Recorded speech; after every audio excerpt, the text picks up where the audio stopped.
Hi hello welcome to post 360. నేను మీ మురళి రాపల్లి. మీ అందరికీ ఒక విషయం నేను క్లియర్గా చెప్పాల్సి అనుకుంది ఏంటంటే, ఎలక్షన్ టైంలో ల్యాండ్ టైటిలింగ్ యాక్ట్ పెట్టి మీ భూములన్నీ లాగేసుకుంటాడు. ల్యాండ్ టైటిలింగ్ యాక్ట్ వల్ల జగన్మోహన్ రెడ్డి మీ ఆస్తులన్నీ దుబ్బేస్తాడు. ఇది చాలా తప్పుడు యాక్ట్ అంటూ ప్రచారం చేశారు. జగన్మోహన్ రెడ్డి పైన ఆరోపణలు చేశారు. అయితే ఇప్పుడు ఇంటర్నేషనల్ సమ్మిట్లో కూర్చుంటే జగన్మోహన్ రెడ్డి గారు చేసింది అద్భుతమైనటువంటి ష్యూరిటీ ఉన్నటువంటి ల్యాండ్ రిజిస్ట్రేషన్ ప్రాసెస్. ఆ సర్వే కానీ, ఆ విధానం కానీ అద్భుతం అంటూ ఇంటర్నేషనల్ మీడియా వేదికగా గీత అనేటువంటి ఒక రిప్రజెంటేటివ్ చెప్పడం జరిగింది. అయితే ఆ వీడియోని మీకు ఇప్పుడు ప్లే చేస్తే ఒకసారి చూడండి. So you have said earlier that the two things that could hold us back, one is land acquisition is a little bit messy, deregulation, and you have said we've not really used our demographic dividend to its fullest. So what are the things that you think we can do to fix some of those? Yeah, I think a little bit messy is probably an understatement. It is a tremendous challenge in India to acquire land, to have clean land titles. And that is a constraint on growth. It's a constraint on manufacturing. It's, again, there are states in India that are experimenting with techniques that other states can also adopt. I think Andhra Pradesh is doing a good job in finding very creative ways of helping with selling of land, shifting land from being agriculture to commercial land. Land titling, again, pushing on that is important. చూశారు కదా, ఆ గీత గారు చెప్పిందే ఇక్కడ మన పెమ్మసాని గారు చెప్తూ ఉంటారు. ఏం చెప్పారండి? జగన్మోహన్ రెడ్డి గారు ల్యాండ్ టైటిలింగ్ యాక్ట్ ద్వారా మీ ఆస్తులను లాగేసుకుంటాడు, మోసం చేస్తున్నాడు, ఆయన బొమ్మ వేసుకున్నాడు, ఆయన దెమ్మేసుకున్నాడు అని సొల్లు కబుర్లు చాలా చెప్పారు కదా.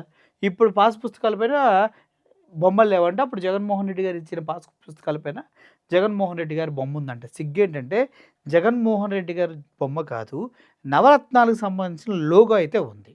అది కూడా చెప్పడం కాకుండా జగన్మోహన్ రెడ్డి గారిని పాయింట్అవుట్ చేయడం జరిగింది. అయితే అప్పుడు చేసిన ల్యాండ్ టైటిలింగ్ యాక్ట్ వల్ల ఎంత ఉపయోగాలు ఉన్నాయో ఈ పెమ్మసాని చెప్తాడు, ఒకసారి వినండి. ల్యాండ్ సర్వే రీసర్వే ఇది సెంట్రల్ గవర్నమెంట్ ప్రోగ్రామ్.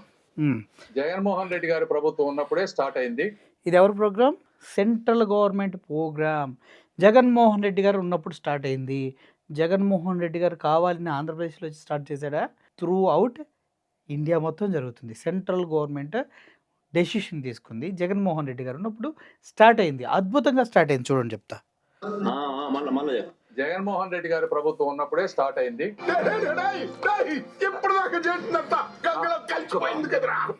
వాళ్ళు సర్వే రీసర్వే చేశారు. 2018లో అప్పుడు తెలుగుదేశం ప్రభుత్వం ఆ రోజున అప్పుడు ఈ కార్యక్రమం మొదలు పెట్టడం జరిగింది. జగన్మోహన్ రెడ్డి గారి ప్రభుత్వం ఉన్నప్పుడే స్టార్ట్ అయింది. ఏం చేయాలి? ఏ చెప్పుతో కొట్టాలి?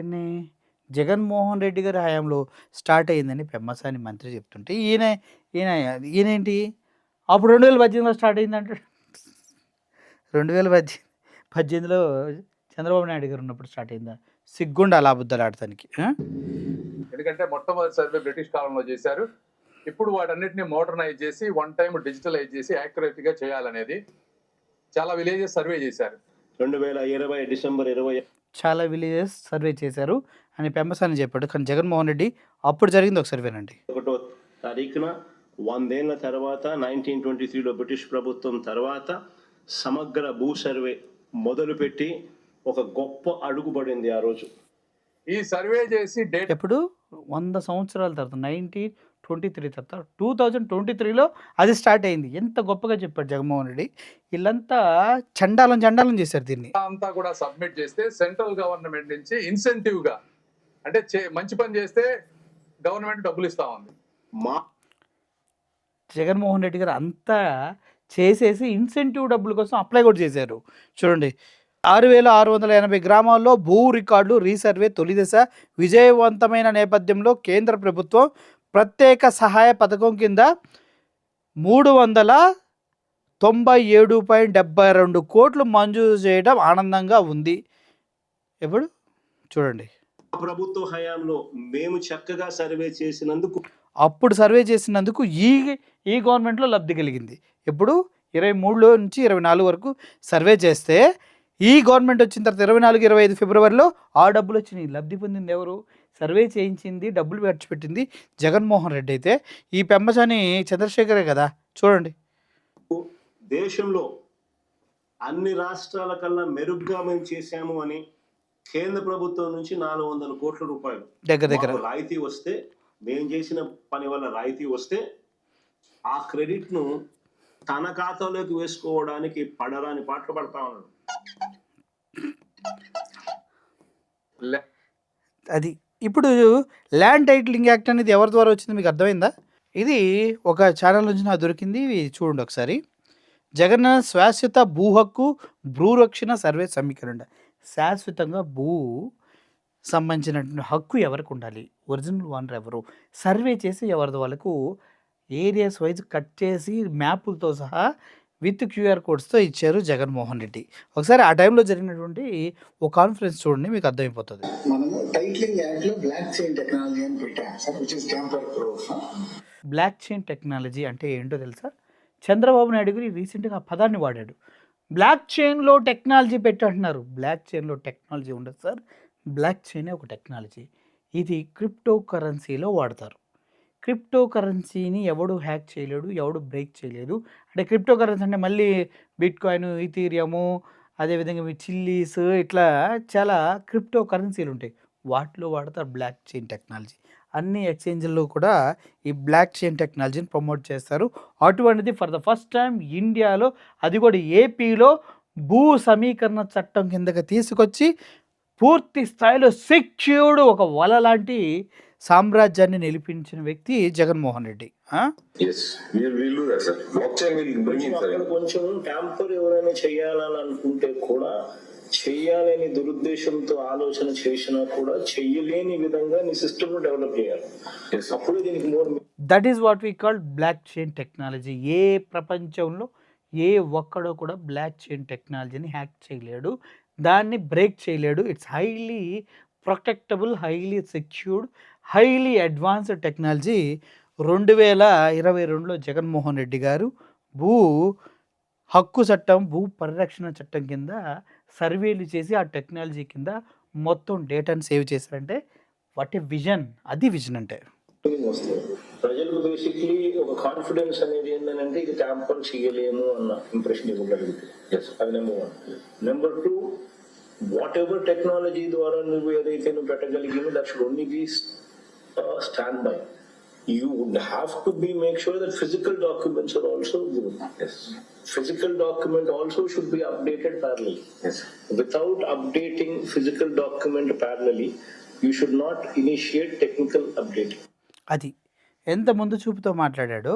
ఫిజికల్ డాక్యుమెంట్ ఇచ్చినా లేదంటే ఆన్లైన్ పోర్టల్లో డిజిటల్గా చెక్ చేసుకున్నా ఎవరిది వాళ్ళకి సెక్యూర్డ్గా ఉండాలని అప్పుడు జగన్మోహన్ రెడ్డి గారు బ్లాక్ చైన్ టెక్నాలజీని ఇంట్రొడ్యూస్ చేసి మాటలు మనం వింటున్నాం. ఇప్పుడు మళ్ళీ చంద్రబాబు నాయుడు గారు 2022లో మార్చి 31వ తారీఖున ఇది జరిగింది. అప్పుడే బ్లాక్ చైన్ టెక్నాలజీ గురించి మాట్లాడితే ఇప్పుడు ద గ్రేట్ చంద్రబాబు నాయుడు గారు వచ్చి మాట్లాడతారు. వినండి. కార్డ్స్ అన్ని బ్లాక్ చైన్ లో టెక్నాలజీ ఉపయోగించి పెడుతున్నాం. ఈయన బ్లాక్ చైన్ అంటే అదొక చైన్, దాంట్లో టెక్నాలజీ అనుకుంటున్నాడు. Block chain itself is a technology. Block చైన్లో టెక్నాలజీలో ఉపయోగించి మీకు ఎంత నాలెడ్జ్ ఉందో ప్రతి ఒక్కరికి అర్థమవుతుంది సార్. ఈ ఒక్కటి చాలు, మీరు ఏమి చేయలేదు. జగన్మోహన్ రెడ్డి గారు తీసుకొచ్చి తూతూ మంత్రంగా ఎలాగైతే గతంలో ఒక యాప్ని, ఆయన చేసిన యాప్ని పేరు మార్చి ఎలా మీరు పెట్టారో అలాగే దీన్ని కూడా పేరు మార్చి మీరు అట్లా ఇచ్చారనడానికి ఇంత మించి నిదర్శనం అవసరం లేదు. ప్రపంచంలోని best technology block chain technology. ఈయన 2026లో బ్లాక్ చైన్ టెక్నాలజీ గురించి మాట్లాడుతుంటే జగన్మోహన్ రెడ్డి 2023-22లోనే ఆ టెక్నాలజీ తోటి ప్రతి ఒక్క రైతు పొలం కానీ భూమి కానీ సెక్యూర్డ్గా ఉండాలని అప్పుడే ఇంట్రొడ్యూస్ చేసిన న్యూస్ మనం చూసాం. ఇప్పుడు ఒకటి అప్పుడున్న బ్లాక్ చైన్ టెక్నాలజీ ఇప్పుడు ఏం తీసుకొచ్చేది ఏంటి? అప్పుడు ఆల్రెడీ క్యూఆర్ కోడ్స్ ఉన్నాయి పాస్బుక్ల పైన, స్కాన్ చేసుకోమని చెప్పండి ఈయనకు కూడా వస్తాయి. క్యూఆర్ కోడ్లు ఇంట్రొడ్యూస్ చేసింది ఆయనే, బ్లాక్ చైన్ టెక్నాలజీని ఇంట్రొడ్యూస్ చేసింది ఆయనే. ఆయన క్యూఆర్ కోడ్ స్కాన్ చేస్తే ఏమొస్తుందో క్లియర్ డీటెయిల్ అయ్యో ఇప్పుడు కూడా పెట్టాడు. ఏం లేదు, అట్టలు మార్చి ఇచ్చాడు అంతే. ట్యాంపర్ చేసి పట్టుకొని మక్కలు ఎరగొట్టే టెక్నాలజీని ఇక్కడ ఇంప్లిమెంట్ చేస్తున్నాం అని చెప్పి కూడా ట్యాంపర్ చేయడం అనేదే కుదరదు. ట్యాంపర్ చేస్తే పట్టుకొని మక్కెలకు కొడతా అంటంలో ఎంత అవివేకం, ఎంత నాలెడ్జ్ లెస్నెస్ కనిపిస్తుందో ఒకసారి నాకు అర్థమవుతుంది. 7 సంవత్సరాల క్రితం జగన్మోహన్ రెడ్డి గారు చెప్పినవే తిప్పి తిప్పి మళ్ళీ అయ్యే చెప్తూ ఉన్నారు ఈయన. ఇలాగే ఉంటుంది. గతంలో దిశ యాప్‌ని 3 సార్లు ఇలా అంటే కాలు వెళ్ళిపోతుంది అంటే, మన ఇప్పుడు ఉన్నటువంటి హోమ్ మినిస్టర్ అనిత నువ్వు ఎవరికి చెప్తావు అని చెప్పింది. అసెంబ్లీ సాక్షిగా ఆయన 3 సార్లు ఊపి సేమ్ చూపిస్తే అన్నీ మూసుకొని అందరూ కూర్చున్నారు. అంటే జగన్మోహన్ రెడ్డి ఎంత ఫార్ అడ్వాన్స్డ్ ఉన్నారో ఒకసారి ఆలోచించాలి. ప్రజలారా, ఈ ల్యాండ్ టైటిలింగ్ యాక్ట్ అనేది సెంట్రల్ గవర్నమెంట్‌ది. ప్రతి రాష్ట్రంలో జరగాల్సిందే. మీ భూములు సెక్యూర్డ్‌గా ఉంటాయి. జగన్మోహన్ రెడ్డి గారు చేసింది కరెక్ట్. దాన్ని తప్పుగా ప్రెజెంట్ చేసి తిరుపతి లడ్డూ విషయంలో మిమ్మల్ని ఎలా తప్పుదారి పట్టించారో, అలాగే 14,00,000 కోట్లని మీకు 3,00,000 కోట్లు అప్పు చేసిన వ్యక్తిని ఎలా తప్పుదారి పట్టించారో, అలాగే ఈ ల్యాండ్ టైటిలింగ్ యాక్ట్ ద్వారా జగన్మోహన్ రెడ్డి పొలాలు అన్నీ తీసుకుంటాడని తప్పుదోవ పట్టించి మళ్ళీ అదే టెక్నాలజీని, అదే పాస్బుక్‌ని కేవలం అట్టమార్చిస్తున్నాడు అంతే. అర్థం చేసుకోవాలని కోరుకుంటూ సెలవు తీసుకుంటున్నాను. Thank you for watching this video. Murali signing off. Thank you so much.